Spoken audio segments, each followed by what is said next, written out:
ನಿರ್ಮಿಸಲು ಅಸಾಧ್ಯ ಅಂತ. ಬ್ರಹ್ಮನು ನಿರ್ಮಿಸಲು ಅರಿಯಲಿದ್ದಾನೆ ಅಂತ ಹೇಳಿ ಅಲ್ಲಿ ಮೆನ್ಷನ್. ಸೊ ಅಷ್ಟು ಅದ್ಭುತವಾದಂಥ ದೇವಸ್ಥಾನ. ನಾವು ಇಲ್ಲಿ ಗಮನಿಸ್ಬೋದು ಎಷ್ಟು ಸೂಕ್ಷ್ಮತೆ ಇದರಲ್ಲಿ ಕಂಪ್ಲೀಟ್ಲಿ ಕಾರ್ಡ್ ಮಾಡಿದ್ರು. ನೀವು ಯಾವುದೇ ದೇವಸ್ಥಾನಕ್ಕೆ ಹೋಗಿ, ಪ್ರಪಂಚದಲ್ಲಿ ಯಾವ ದೇವಸ್ಥಾನಕ್ಕೆ ಹೋಗಿ ನಾವು ನೋಡಿ ಎಂಬೋಜುಡ್ ಶಿಲ್ಪ ಅಂದರೆ ಉಪ್ಪು ಶಿಲ್ಪ. ಬಟ್ ಇಲ್ಲಿರುವಂಥದ್ದು ಆಲ್ಮೋಸ್ಟ್ ಸಾಕಷ್ಟು ನಾಶ ಆಗಿದೆ. 75 ಭಾಗ ನಾಶ ಆಗಿರುತ್ತೆ. 25 ಭಾಗ, ಹೌದು 75 ಶಾಸನ ಹೇಳೋ ಪ್ರಕಾರ ಅಷ್ಟೊಂದು ಉಳಿದಿಲ್ಲ. ಇದರಲ್ಲಿ ಉಳ್ಕೊಂಡಿರೋದು ಎಷ್ಟು ಅಂದರೆ ಜಸ್ಟ್ 25. ಇದನ್ನು ಯಾವ ರೀತಿ ಇದನ್ನ ಟೂಲ್ಸ್ ಬಳಸಿ ಇದನ್ನು ತೆಗೆದಬೇಕು ಒಳಗೆ. ಸೊ ಭಾಳ ಕಠಿಣ. ಇದನ್ನು ಕೆತ್ತಿದ ನಂತರ ಇದನ್ನೆಲ್ಲ ತೆಗೆಯೋದಲ್ಲ, ಅದು ತುಂಬ.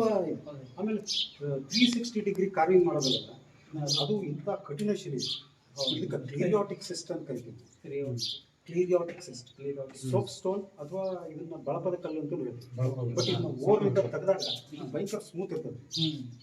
ನಂತರ ಏನಾಗ್ತದೆ, ಇದು once is expose to nature it will become very hard. So ಇದನ್ನು ಹೆಂಗಾಗುತ್ತೆ ಅಂದರೆ ಜಸ್ಟ್ ಲೈಕ್ ನೀವು ಇದನ್ನು ಮೆಟಲ್ ಥರ ಆಗೋದು, ಅಷ್ಟು ಕಾರ್ವಿಂಗ್ ಮಾಡ್ತಾರೆ ಎಕ್ಸ್ಪೋಸ್ ಆದಮೇಲೆ. ಹೌದು. ಸೊ ಇದನ್ನ ಈ ಶಿಲೆಯಲ್ಲಿ ಮಾಡುವಂಥದ್ದು ಪ್ರಾರಂಭ ಮಾಡಿದ್ದೆ ಕಲ್ಯಾಣ ಚಾಲುಕ್ಯ. ಇದು ವಿಕ್ರಮಾದಿತ್ಯನ ಕಾಲದಲ್ಲಿ ಇದು ಕಟ್ಟಿರೋದು. ಚಾಲುಕ್ಯ ವಿಕ್ರಮಾದಿತ್ಯ, 6th ವಿಕ್ರಮಾದಿತ್ಯ.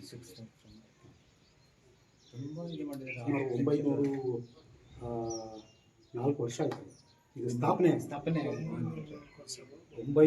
ವರ್ಷ ಆಯಿತು. ಅದಕ್ಕೆ ನಾವು 8 ತಲೆಮಾರಿನಿಂದ ದಾಖಲೆ ಇರೋ ಪ್ರಕಾರ, ಇನ್ನೊಂದರದ್ದು ಶಾಸನ ಹೇಳುವ ಪ್ರಕಾರ ನಾವು ಮಹಾದೇವ ದಂಡನಾಯಕನ ವಂಶಸ್ಥರು ಕೂಡ. ಅದರೊಳಗೆ ಗೋತ್ರ ಅತ್ರಿ ಗೋತ್ರ ಆತಂದು, ನಮ್ಮದು ಅತ್ರಿ ಗೋತ್ರ. ಮತ್ತು ಆತನ ತಾಯಿ ಹೆಸರು ಚಂದ್ರಾ ಪರಮೇಶ್ವರಿ, ಮತ್ತು ಆತನ ಕುಲದೈವ ಗುಲ್ಬರ್ಗ ಡಿಸ್ಟ್ರಿಕ್ಟ್ನಲ್ಲಿರುವಂಥ ಸನ್ನತಿ ಆತನಿಗೆ ಕುಲದೈವ. ಸೊ ಹೀಗಾಗಿ ನಾವು ಆತನ ವಂಶಸ್ಥರು ಕೂಡ ಅಂತ ಹೇಳಕ್ಕೆ ಅದೊಂದು ಸಾಕ್ಷಿ. ಸೊ ಅಷ್ಟು ಅದ್ಭುತವಾದಂಥ ದೇವಸ್ಥಾನವನ್ನು ಆತ ಕಟ್ಟಿಸಿ ಬಿಟ್ಟಿರ್ತಾರೆ. ಹೆಸರು ಬಂತಂದ್ರೆ ಇಲ್ಲಿರುವಂಥ 400 ಜನ ಬ್ರಾಹ್ಮಣರು, ಇಲ್ಲಿರುವಂಥ 400 ಜನ ಬ್ರಾಹ್ಮಣರು ಪ್ರತಿನಿತ್ಯ ಹೋಮ ಹವನ ಮಾಡ್ತಿದ್ರಿಂದ ಇದಕ್ಕೆ ಇಟ್ಟಿಗೆ ನಂತರ ಈ ಇಟ್ಟಿಗೆ ಅಂತ ಆಗಿರೋದು. ಇಷ್ಟಿಕೆ ಮೀನ್ಸ್ ಹೋಮಕುಂಡ ಅಂತ. ಸೊ ಪ್ರತಿನಿತ್ಯ ಹೋಮದ ಧೂಮಗಳು ಹೆಂಗೆ ಹೇಳ್ತಾ ಇದ್ವು ಅಂದ್ರೆ ಕ್ಷಿತಿಜ ಕಾಣ್ತಿರ್ಲಿಲ್ಲ ಅಂತ. ಕ್ಷಿತಿಜ ಮೀನ್ಸ್ ವೆರವೆರ್ ಎಂಡ್ ವಿತ್ ಭೂಮಿ ಅಂಡ್ ಆಕಾಶ. ಅಲ್ಲಿ ಆ ಪಾಯಿಂಟ್ನೊಳಗೆ ಆ ಪಾಯಿಂಟ್ನು ಸಹ ಕಾಣ್ತಿರ್ಲಿಲ್ಲ ಅಂತ, ಅಷ್ಟು ಧೂಮಗಳು ಹೇಳ್ತಾ ಇದ್ವು ಅಂತ. ಇದನ್ನ ಹೇಳ್ಬೇಕಂದ್ರೆ ಇನ್ನೊಂದು ಎಪಿಸೋಡ್ ಬೇಕು, ಯಾಕಂದ್ರೆ ಹೋಮದ ಬಗ್ಗೆ ಹೇಳ್ಬೇಕಂದ್ರೆ ಅದು ತುಂಬಾ ಅದ್ಭುತವಾದಂಥ ವಿಷಯ ಅದು. ಸೊ ಅದನ್ನ ಮಾಡ್ತಿದ್ರಿಂದ ಇದಕ್ಕೆ ಇಷ್ಟಿಕಾ ಅಂತ ಹೆಸರು ಬಂದಿರೋದು, ಇಟ್ಟಿಗೆ ಅಂತ ಹೆಸರು ಬಂದಿರೋದು. ಇವತ್ತು 400 ಜನ ಬ್ರಾಹ್ಮಣರು ಎಲ್ಲಿ ಹೋದ್ರು ಗೊತ್ತಿಲ್ಲ, 399 ಜನ ಎಲ್ಲಿ ಹೋದ್ರು ಗೊತ್ತಿಲ್ಲ. ಇವತ್ತು ನಮ್ದು ಒಂದೇ ಕುಟುಂಬ ಇವತ್ತು ಉಳ್ಕೊಂಡಿರೋದು ಈ ಊರಲ್ಲಿ. ಸೊ ನಾವು ಈ ಅಷ್ಟು ತಲೆಮಾರಿನಿಂದ ಭಗವಂತನ ಸೇವೆ ಮಾಡ್ಕೊಂಡು ಇಲ್ಲಿದ್ದೀವಿ. ಸೊ ಅಷ್ಟು ಪವಿತ್ರವಾದಂಥ ಈ ಜಾಗ ಇದೆ, ಪ್ಲೇಸ್. ಆನಂತರ ನಿಮ್ಗೆ ಇನ್ನೊಂದು ಇಲ್ಲಿ ಹೇಳ್ಬೇಕಂದ್ರೆ ಆ ಸುಖನಾಸಿ ಕಾಣ್ತದಲ್ಲ, ಗರ್ಭಾಲಯದ ಮುಂದಿನ ಭಾಗ ಸ್ಮಾಲ್ ಸ್ಪೇಸ್, ಅದು ಸುಖನಾಸಿ. ಇದನ್ನು ಪ್ರಾರಂಭ ಮಾಡಿದವರೇ ಕಲ್ಯಾಣ ಚಾಲುಕ್ಯರ ಕಾಲದಲ್ಲಿ. ಕಲ್ಯಾಣ ಚಾಲುಕ್ಯರ ಕಾಲದಲ್ಲಿ ಅವ್ರು ಏನ್ ಮಾಡ್ತಾರೆ, ಅದನ್ನು ಯಾಕೆ ಮಾಡಿದ್ರು ಅಂದ್ರೆ ಅದು ಸೈಂಟಿಫಿಕ್ಲಿ ಪ್ರೂವ್ಡ್ ಆದಂಥ ಪ್ರದೇಶ, ವೈಜ್ಞಾನಿಕವಾಗಿ ಪ್ರೂವ್ಡ್ ಆಗಿದೆ. ಅಲ್ಲಿ ಕೂತ್ಕೊಂಡು cosmic rays and positive energy, highly positive energy ಇರುವಂತ ಸ್ಪೇಸ್ ಅದಂದ್ರೆ ಅದು. ಅಲ್ಲಿ ಕೂತ್ಕೊಂಡು ನಾವು ಧ್ಯಾನ ಮಾಡಿದಾಗ, ಅರಿಕೆ ಮಾಡಿಕೊಂಡಾಗ ನಮಗಾಗುವಂತ ಅನುಭವನ ಬೇರೆ. ಆಕ್ಚುಲಿ ನಮ್ಮ ಹಿಂದೂ ಧರ್ಮ it's not A data based. ನಾವು ಬ್ಯೂರೋಕ್ರಾಟಿಕ್ ಟೆಸ್ಟ್ ಅಲ್ಲ ಇದು.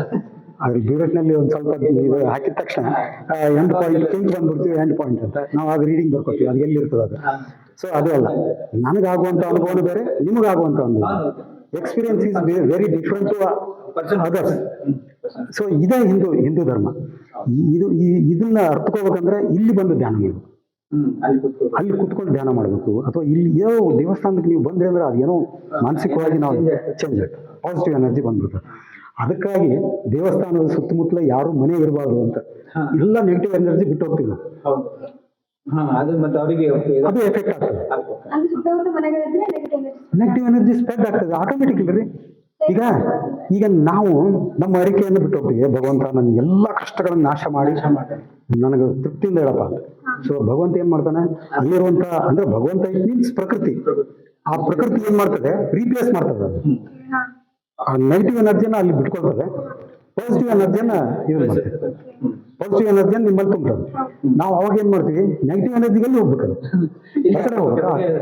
ಸ್ಪ್ರೆಡ್ ಆಗುತ್ತೆ. ಹೀಗಾಗಿ ದೇವಸ್ಥಾನದ ಸುತ್ತಮುತ್ತಲ ಯಾರು ಮನೆ ಮಾಡಬಾರ್ದು ಅಂತ, ಅಂದ್ರೆ ಹತ್ತಿರದಲ್ಲೇ ಇರಬಾರ್ದು ನೋಡ್ರಿ. ಈಗ ದೂರ ದೂರ. ಹಾಯ್ ಫ್ರೆಂಡ್ಸ್, UK ಜೀವನಾಡಿ ನಮ್ಮ ಚಾನಲನ್ನು ನೋಡಿ ಸಬ್ಸ್ಕ್ರೈಬ್ ಮಾಡಿ, ಲೈಕ್ ಕೊಡಿ, ಶೇರ್ ಮಾಡಿ. ಥ್ಯಾಂಕ್ ಯು, ಧನ್ಯವಾದಗಳು.